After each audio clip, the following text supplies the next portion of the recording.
बिस्मिल्लाहिर्रहमानिर्रहीम। अस्सलाम वालेकुम दोस्तों, आज के सेशन के साथ मैं काजी नबील आपकी खिदमत में हाजिर हूँ। Today is 25 July 2022 and it is Monday.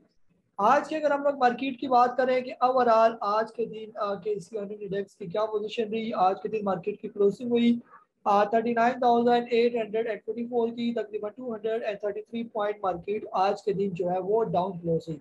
Volumes की बात करते हैं तो तकरीबन 36.3 मिलियन शेयर का काम आज के दिन देखा गया, जो इंतहाई लो वॉल्यूम जो है वो नजर आ रही है। आज मार्केट की बात करते हैं तो तकरीबन स्टार्ट में मार्केट ने एक अच्छा जो है वो डिप लिया, फिर उसके बाद थोड़ी सी रिकवरी आई, फिर आहिस्ता आहिस्ता मार्केट तकरीबन ओवरऑल एक नेगेटिव सेशन में ही थ्रू आउट द डे जो है वो मूव करते रही। आज के अगर हम लोग वॉल्यूम लीडर्स की बात करते हैं जिनमें खास तौर पर टीपीएलपी, डब्ल्यूटीआर, लोटे केमिकल, यूनिटी और सी एनर्जी जो है वो शामिल है। ये कुछ बोर्ड मीटिंग के जो है अपकमिंग बोर्ड मीटिंग शो हो रही है, जिनमें खास तौर पर होंडा कार की कल जो है वो बोर्ड मीटिंग है। इसके अलावा जो है कल के दिन बोर्ड मीटिंग है अनूर शुगर मिल्स लिमिटेड की भी कल के दिन जो है वो मीटिंग है। ये आज के दिन जो है अगर हम लोग 50 का डाटा देखें तो आज तकरीबन ओवरऑल सेलिंग फॉरेन की तरफ से हुई। 0.435 मिलियन डॉलर की सेलिंग फॉरेन की तरफ से की गई, जिसमें फॉरेन कॉर्पोरेट ओवरसीज पाकिस्तानी शामिल है। लोकल में अगर सेलिंग की बात करें तो मामूली सी सेलिंग है कंपनीज की तरफ से, एनबीएफसी, म्यूचुअल फंड और ब्रोकर फंड की तरफ से। बाइंग की बात करते हैं तो आज इंडिविजुअल्स की तरफ से बाइंग है, बैंक्स की तरफ से, इसके अलावा अदर ऑर्गेनाइजेशंस और इंश्योरेंस कंपनीज की तरफ से ओवरऑल आज के दिन बाइंग जो है वो नजर आ रही है। आज के दिन कैंडल स्टिक से अगर हम लोग बात करते हैं तो बिल्कुल मामूली सी डोजी कैंडल जो है उसकी फॉर्मेशन है इंतहाई लो वॉल्यूम के साथ। ये फिलहाल वॉल्यूम काफी श्रिंक है मार्केट के, और सूरत हाल जो है वो आप लोगों को पता ही है कि मार्केट फिलहाल क्यों श्रिंक है। जिस तरह की हमारी पॉलिटिकल जो है वो अनसर्टेनिटी चल रही है, इसको लेके मार्केट काफी हद तक जो है वो इस तरह बिहेव कर गई है। आज के अगर हम लोग मार्केट मूवमेंट की बात करते हैं तो मार्केट ने आज के दिन जो है मूवमेंट कैसे की, खास तौर पर स्टार्ट में जो है थोड़ी सी मार्केट के अंदर पॉजिटिविटी देखी, फिर उसके बाद मार्केट आहिस्ता आहिस्ता फिर नेगेटिव सेशन में आ गई। और तकरीबन मार्केट ने जो आज के दिन अपना लो लगाया, जो तकरीबन जो है ऑलमोस्ट बन रहा है 39,719 का मार्केट का जो लो है। और उसके बाद आहिस्ता आहिस्ता मार्केट के अंदर फिर रिकवरी हुई और फिर मार्केट आहिस्ता आहिस्ता ऊपर गई, और खास तौर पर जो शुरू में मार्केट ने एक हाई लगाया था उसको फिर मार्केट ने ब्रेक भी किया और ऑलमोस्ट उसके करीब करीब ही क्लोजिंग थी। तो फिलहाल कल के लिए मार्केट का जो सपोर्ट लेवल है खास तौर पर जो है वो बनेगा तकरीबन 39,719 का, और मामूली सी रेजिस्टेंस मार्केट को फेस करनी पड़ेगी जो होगी तकरीबन 39,865 की। फिर इसके बाद जो नेक्स्ट हमारा रेजिस्टेंस लेवल होगा मार्केट का वो ऑलमोस्ट ये लेवल होगा 40,177 का। और जब इसे मार्केट बाहर आ जाएगी तो फिर मजीद स्टडी के साथ देखा जाएगा कि नेक्स्ट मार्केट के कौन से लेवल बन सकते हैं। आज के दिन जो है आपने क्या सवाल पूछा, वो सवाल जो वन बाई वन ले लेते हैं। ये सैयद काशिम साहब है कराची से, आपने पूछा मार्केट स्ट्रेटेजी फॉर टुमारो। जी सर, फिलहाल तो बेहतर ये है कि जैसे लो वॉल्यूम मार्केट के अंदर ट्रेड कर रहा है, पैनिक सेलिंग से अवॉइड किया जाए, फ्रेश बाइंग से भी अवॉइड किया जाए जब तक थोड़ी सी सिचुएशन क्लियर नहीं हो जाती। हाँ, जिन स्टॉक के अंदर वॉल्यूम्स अच्छे जनरेट हो रहे हैं उनको आप बेशक बाय कर सकते हैं। फैज साहब है कनाडा से, आपने पूछा can you please comment Supreme Court decision on any side will affect market situation, market moving in narrow band. जी सर, बिल्कुल जो है डिसीजन से भी फर्क पड़ सकता है। सुप्रीम कोर्ट का डिसीजन जिस तरह का भी आएगा उससे पहले ही मार्केट अपने आप को रिएक्ट कर ही रही है। वैसे होता तो यही है कि मार्केट पहले ही रिएक्ट कर देती है ये, और डिसीजन के बाद मामूली सा एक असर होता है, और फिर उसके बाद जैसे मार्केट चलना होता है चाहे ऊपर की ओर या नीचे की ओर, वहां पर मार्केट चलना शुरू हो जाती है ये। तो खास तौर पर जब तक ये मामला लटका रहेगा तब तक मार्केट ऐसे ही डर रहेगी। मेरी भी सुप्रीम कोर्ट के मौजूद जजों से रिक्वेस्ट है कि इस मामले को जल्द से जल्द जो है निपटाया जाए, ताकि जो एक क्योस की जो सिचुएशन है वो क्रिएट ना हो, जिसकी वजह से आप देख रहे हैं कि मार्केट का वॉल्यूम पिछले तकरीबन 4-5 सेशन से लो भी हो चुका है और मार्केट मुसलसल नीचे भी आ रही है ये। शौकत साहब है कोयटा से, आप कह रहे हैं कि news of selling of OGDC PSO PPR to UAE at cheap rate will we sell out to save from loss। जी सर, पीपीएल और जीडीसी जो है इनको अगर बेचा जा रहा है तो फिर इनका रेट बेहतर हो जाएगा। अगर यूएई इनको परचेज कर रहा है तो परचेज करता जाएगा और इनके रेट्स में बेहतरी आती जाएगी, बाद में फिर हुकूमत को वो महंगे दामों बेचेंगे। जैसे अगर इन रेट्स पर पीपीएल ओजीडीसी को वो सेल कर देते हैं, उसके कुछ शेयर्स को सेल करते हैं, कुछ हिस्से को करेंगे वो, और फिर जब उनको दोबारा खरीदने पड़ेंगे तो यूएई इस रेट पर तो नहीं देगा, उसका फिर मार्केट रेट जो भी होगा उस रेट पर जो है वो फिर आपको वापस करेंगे। तो आने वाले दिनों में या आने वाले महीनों में पीपीएल ओजीडीसी बीएसओ एसएनजीपी एसएजीसी ये काफी अट्रैक्टिव हो जाएंगे। ये नईम साहब है कराची से, आप कह रहे हैं कि मुल्की हालात और सियासत को देखते हुए आगे मार्केट कैसी लग रही है, क्या मार्केट 38,000 के बाद ऊपर जाएगी या नहीं?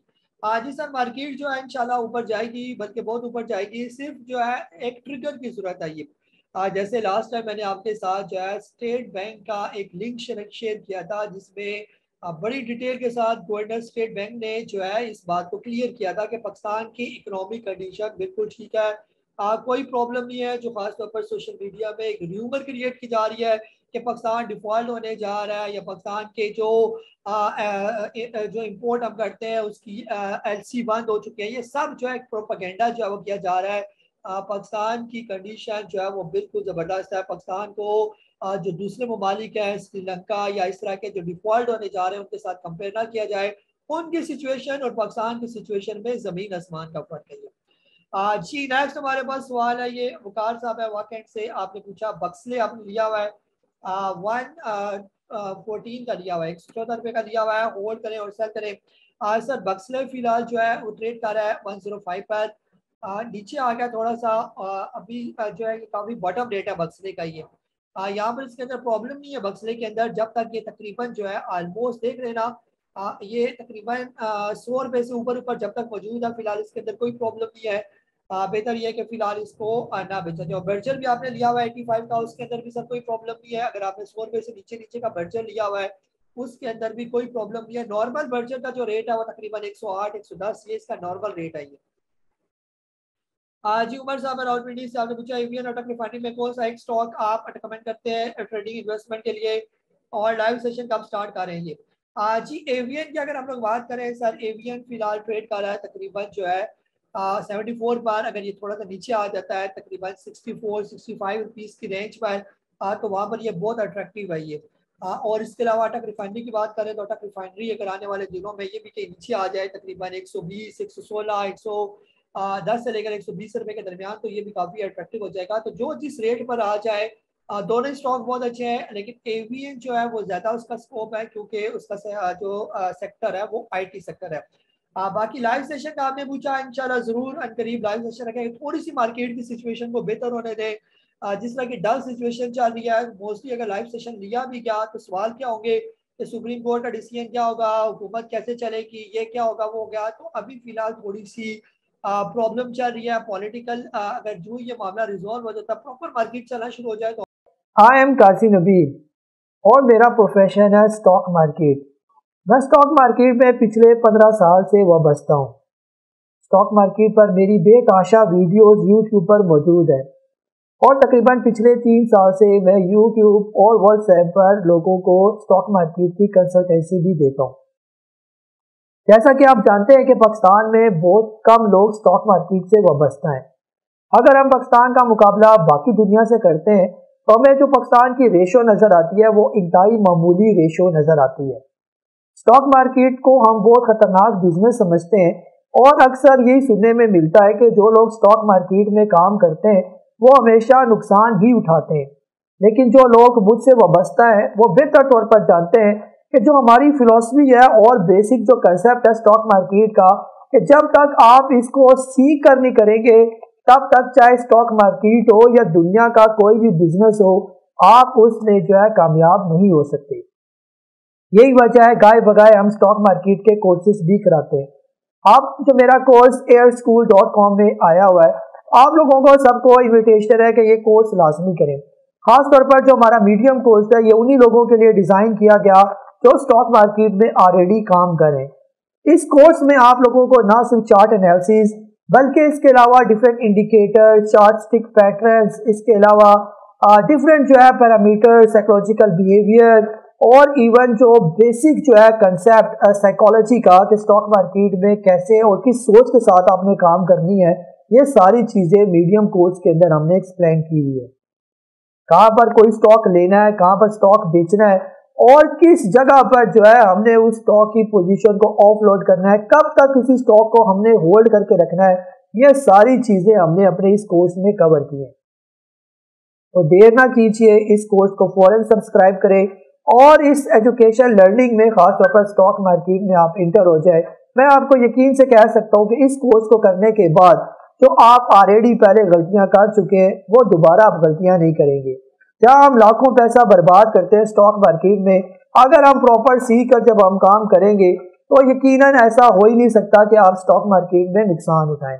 लाइव सेशन भी करने के लिए कमरान साहब दुबई से INIL can buy at this rate. जी सर, INIL का अगर हम लोग बात करते हैं तो फिलहाल ये 98 पर ट्रेड कर रहा है। इसको जो है अगर ये देख लें अभी सबसे नीचे ही आ रहा है, अगर ये 91 पर आकर रुक जाता है तो वहां पर आप इसको बाय करें, या इससे नीचे तो ये काफी जबरदस्त रेट हो जाएंगे, और कहीं अगर ये नीचे आ जाए 70 रुपीज के राउंड अबाउट तो वहां पर ये काफी अट्रैक्टिव हो जाएगा। ये हनीम साहब है कबीर वाला से, आपने पूछा WTI going my buying 2.22 what should how time it's required to come back. जी सर फिलहाल और आज सारी मार्केट डाउन है, क्या WTI तो क्या ऑक्टोपस क्या एवियन तो सारी तकरीबन डाउन है। मोस्ट प्रोबेबली WTI जो है वो 1 रुपए पर भी आ जाए या 1 रुपए से नीचे कुछ पैसों पर आ जाए तो इंशाल्लाह आप इस पर उम्मीद रखें कि जो ही मार्केट के अंदर वॉल्यूम आना शुरू हो जाएंगे, जब आपके OGDC, PPL, INIL, अमरेली, स्पोहार्ट सीमर्ट, लकी सीमर्ट, ये सारे बड़े बड़े जो थम कंपनी है, MCB, HPL, सरल, ग्लैक्सो, जब ये सारा फ्लो होगा, ये सारे चलेंगे तो WTI भी चलेगा।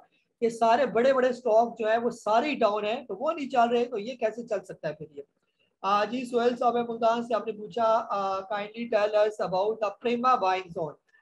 जी सर, प्रेमा फिलहाल जो है वो ट्रेड कर रहा है, इसको हम देख लेते हैं कि प्रेमा की फिलहाल रेट क्या चल रहा है। ये प्रेमा जो है तहुल लिमिटेड फिलहाल उसका करंट रेट चल रहा है 17.14। फिलहाल ये तकरीबन जो है हम कह सकते हैं कि अपने ब्रेक डाउन से दिया 17.85 का, और मोस्ट प्रोबेबली जो है इसका फिलहाल जो नेक्स्ट हमें सपोर्ट नजर आ रही है वो तकरीबन 14-15 रुपए के दरमियान में नजर आ रही है। तो अगर ये 14-15 रुपए के दरमियान आ जाता है तो वहां पर आप इसको ले सकते हैं, कोई प्रॉब्लम नहीं इसके अंदर। इमरान साहब है, इमरान हैदर साहब, आप पूछ रहे हैं कि crude oil prices decrease in international market likely to decrease by next year, how it will effect PSO and national refinery. जी सर, अगर पेट्रोल की प्राइसेस नीचे आ जाती हैं तो ज्यादा फर्क नहीं पड़ सकता जब तक आपका डॉलर जो है वो नीचे नहीं आता। डॉलर जब तक स्टेबल नहीं हो जाता, पाकिस्तानी रुपीस एप्रिशिएट नहीं हो जाती प्रॉपर, तब तक आपकी जो है वो इंपोर्ट बिल, ये खासतौर पर PSO, नेशनल रिफाइनरी, ये सारे ऑयल से रिलेटेड है, इन पर प्रेशर ही रहेगा ये। हाँ, अगर आने वाले दिनों में आपका डॉलर रेट जो है वो तकरीबन 200 से भी नीचे आ जाता है 170-160 तक, तो फिर आपको इसका काफी जो है वो फायदा हो सकता है। आरिफ साहब है सऊदी अरेबिया से, आपने पूछा if it is safe to invest long term in PSO। Sir PSO की कैश पोजीशन का सिर्फ इशू है, अदरवाइज PSO के अंदर कोई प्रॉब्लम नहीं है। सिर्फ कैश जो है वो इसके पास नहीं है, तब ये सारा प्रेशर में मौजूद है ये। अदरवाइज स्टॉक सर बुरा नहीं है, डिविडेंड वाला स्टॉक है और काफी बॉटम रेट पर मौजूद है, काफी सेफ भी है, और इंशाल्लाह अगर इसको बाहर के लोगों को बेचा गया तो ये काफी बेहतर भी हो सकता है ये। मुनीर साहब है कराची से, आप कह रहे हैं कि should we bye SPWL।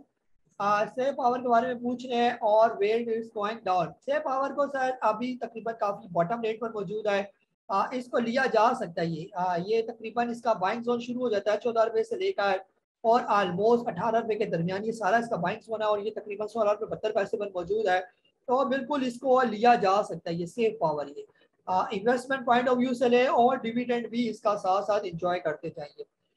Ji madam है लाहौर से, आप कह रही हैं कि अभी जो है कुछ समझ नहीं आ रहा, पाकिस्तानी रुपीस डिफॉल्ट ना कर जाए। जी मैडम, ऐसा नहीं होगा, इंशाल्लाह मार्केट हमारी और इकॉनमी हमारी बेहतरी रहेगी ये। अली इजाज साहब है, आप कह रहे हैं कि पाक इलेक्ट्रॉन को PRL के साथ रिप्लेस कर लें। नहीं सर, पाक इलेक्ट्रॉन जो है वो अपनी जगह बहुत जबरदस्त स्टॉक है ये। हाँ, अगर PRL मौजूद है तो उनको बेशक पाक इलेक्ट्रॉन के साथ आप रिप्लेस कर लें। पाक इलेक्ट्रॉन आने वाले दिनों में काफी बेहतर होने जा रही है, काफी ये इसकी अच्छी खबरें हैं और इंशाल्लाह ये काफी बेहतर हो जाएगा ये। नदीम साहब है UAE से, आपने पूछा कि please recommend such share which should not come down from now onward even most simply sir, अगर आपने ज्यादा नीचे वाले स्टॉक नहीं लेने जो ज्यादा नीचे ना आए, तो मोस्टली जो खासतौर पर कैप्को हो गया, एग्रो फर्टिलाइजर हो गया, ये काफी स्ट्रॉन्ग स्टॉक है, इनके नीचे आने के चांस बहुत कम है, जैसे कैपको, एफएफसी, एग्रो फर्टिलाइजर, ये काफ़ी स्ट्रॉन्ग ग्रुप है। सेफ पावर हो गया, इसके अलावा हबको हो गया, ये काफ़ी बिल्कुल बॉटम रेट पर भी है और काफ़ी स्ट्रॉन्ग है ये। आज ये समी साहब है लाहौर से, आप कह रहे हैं एवीएन का टारगेट प्राइस, आपने पूछा कि टारगेट प्राइस क्या हो सकता है ये। सर एवीएन का अगर शॉर्ट टर्म में टारगेट प्राइस है तकरीबन 80 रुपीज़ के राउंड अबाउट, फिर उसके बाद 91, और उसके बाद ये तकरीबन 114 इसका टारगेट प्राइस जो है ये बनता है ये। तो तकरीबन जितने भी आप लोगों के सवाल हैं वो सारे ले लेके फिलहाल वक्ती तौर पर, और तौसीफ साहब ने एक सवाल पूछा कोर्स से रिलेटेड के कैंडल्स जो है खासतौर पर कौन से कैंडल्स देखी जाती हैं डाउन ट्रेंड में। सर अगर डाउन ट्रेंड चल रहा है तो सारी कैंडल्स को देखना होता है, लेकिन खास तौर पर जब हमने स्टॉक को पिक करना होता है तो आखिरी जो 3-4 कैंडल्स जो होती हैं वो मोस्ट इंपॉर्टेंट प्ले जो है वो करती हैं। कैंडल किस किस्म की बनी है, ब्रेकआउट है या जो है वो कोई कैंडल पैटर्न बना हुआ है, उनको आपने पहचानने की कोशिश करनी है। और कोर्स को आपने लिया हुआ है तो उसको जरा गौर गौर से देखें, बार बार वीडियो देखेंगे तो आपको अच्छे तरीके से उसकी समझ आ जाएगी।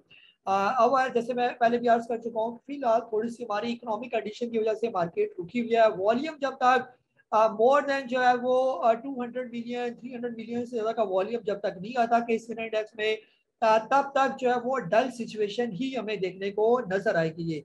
और लग ऐसा रहा है कि फिलहाल जो हालात मुल्क के अंदर चल रहे हैं उसमें अच्छा वॉल्यूम देखने को फिलहाल जो है 2 महीने नजर नहीं आएगा ये।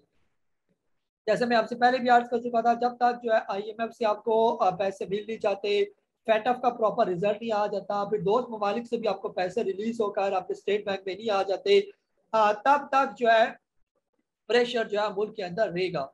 तो और खास तौर पर जो पॉलिटिकल अनसर्टेनिटी है जब तक ये भी मौजूद है तब तक इन्वेस्टर का सेंटीमेंट जो है वो थोड़ा सा जो है वो रिलेक्टेड है मार्केट के अंदर इन्वेस्टमेंट करने के लिए।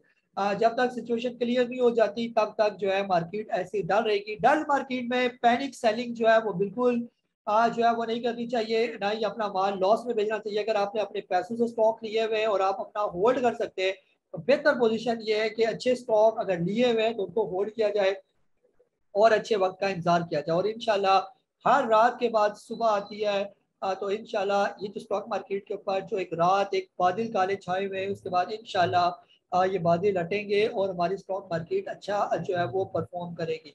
अपना बहुत सारा ख्याल रखें। मुझे गाजी नबील को इजाजत है। अल्लाह हाफिज। पाकिस्तान जिंदाबाद।